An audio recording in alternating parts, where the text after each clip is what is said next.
Arsenal Football Club have complained to the Pgmol over the rough treatment of Bukayo Saka by opponents, with their star man, the third most fouled player in the Premier League.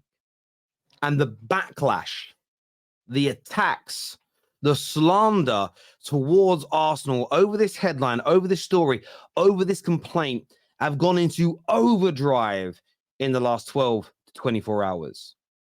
Now, Arsenal are on a bad run of form in the Premier League. No win in 3.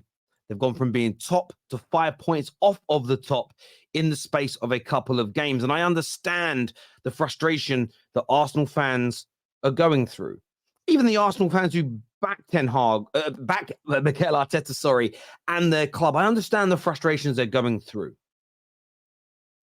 But is it right to, one, go at Arsenal for this legitimate complaint? 2, does it show the weakness that many rivals and a lot of Arsenal fans are stating that it demonstrates? I want to get your opinions on that straight away. We're going to go into the article in more detail. We're going to look at more opinions, but I want to get yours straight away in the comment section below. Make sure you hit the like button. And I'll tell you as to why. Because for me, I know I get a lot of stick for this, but it isn't going to stop me saying what I think.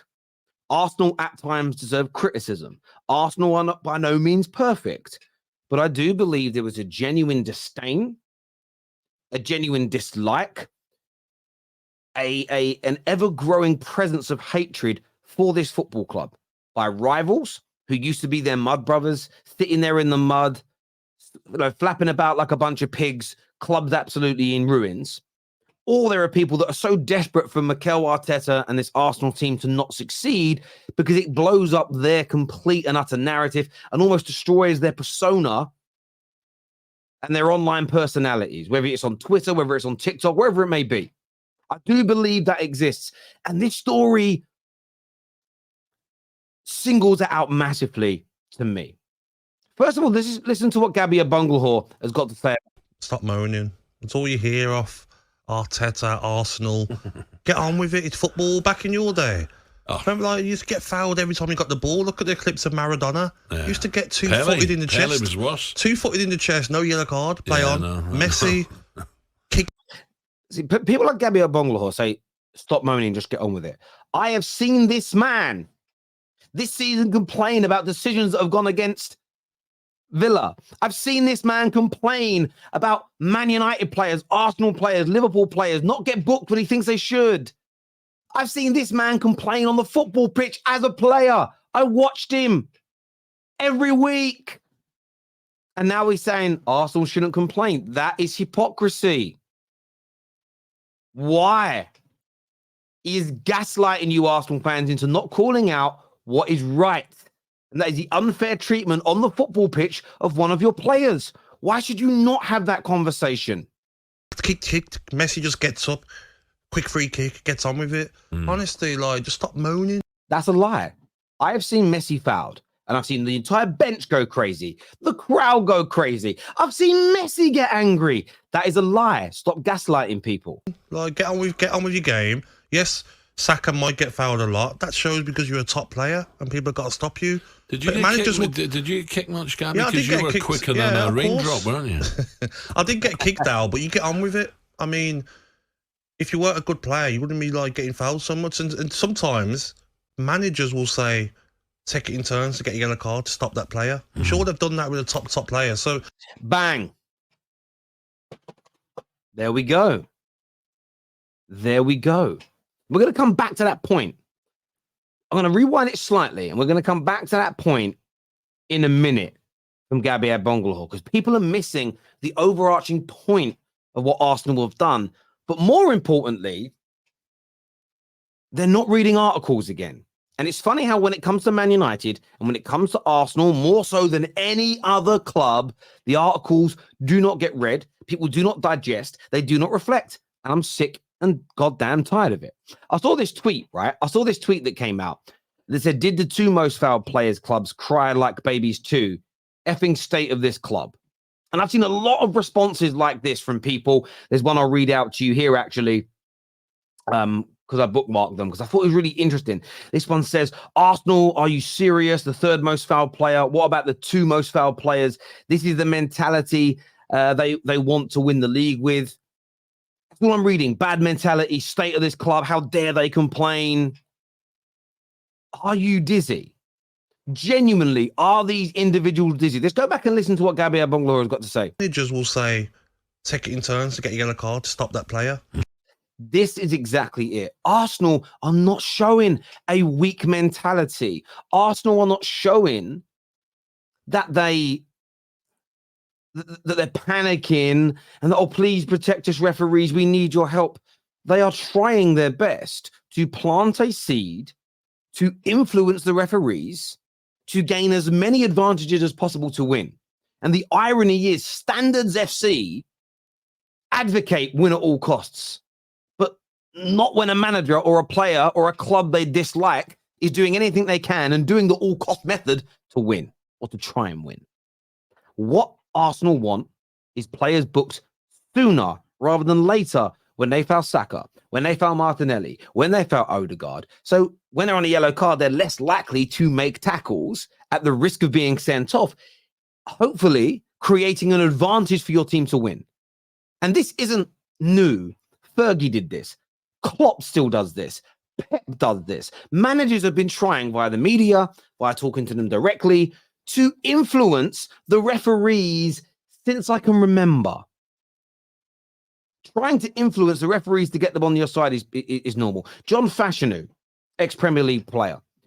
I remember listening to him tell this story, how he used to ensure that he knew the names of the refs, of course, but their wife and their children, where their children went to school, what their children were up to. He used to try and find a lot out about their family and what's going on in that referee's life. And then what he would do during the warm-up and in the tunnel would be, hello, John, how's Vera?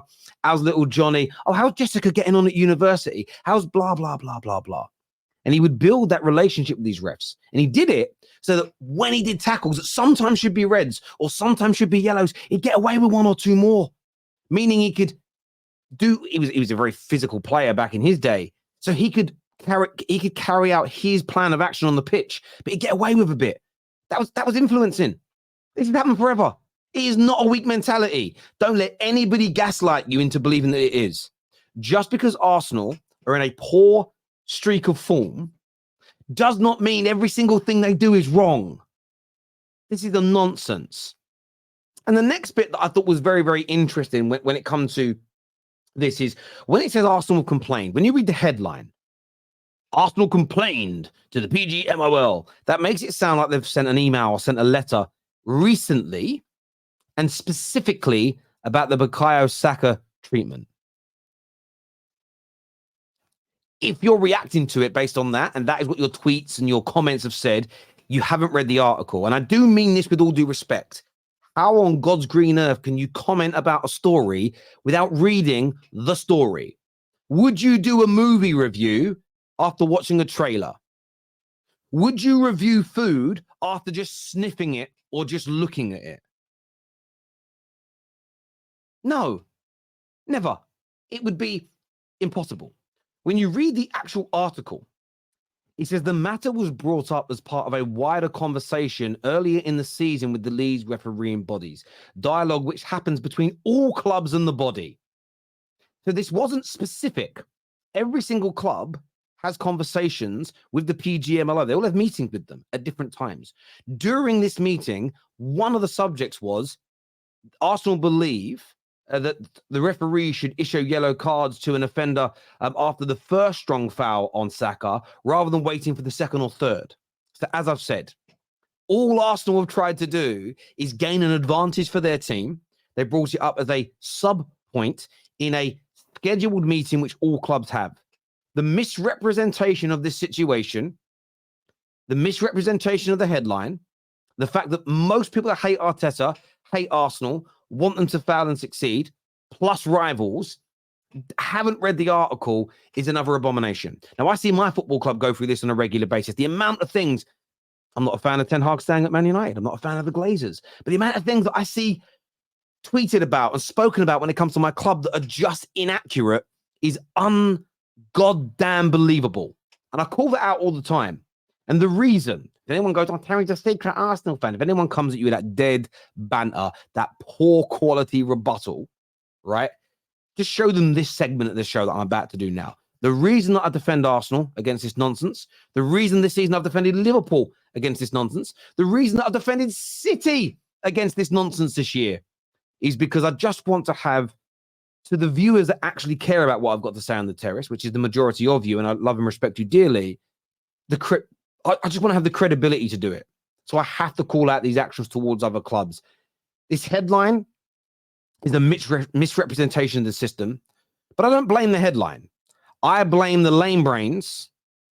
I blame the lame brains for not reading the article and then tweeting about it as if you know what the goddamn hell you're talking about. Come on now. The Arsenal hate, I've said it before, the Arsenal hate is a goddamn illness. It's a goddamn illness. It really is. And it's confirmed. It's growing. And I genuinely mean this. For a lot of people, Arsenal's failure has become their success.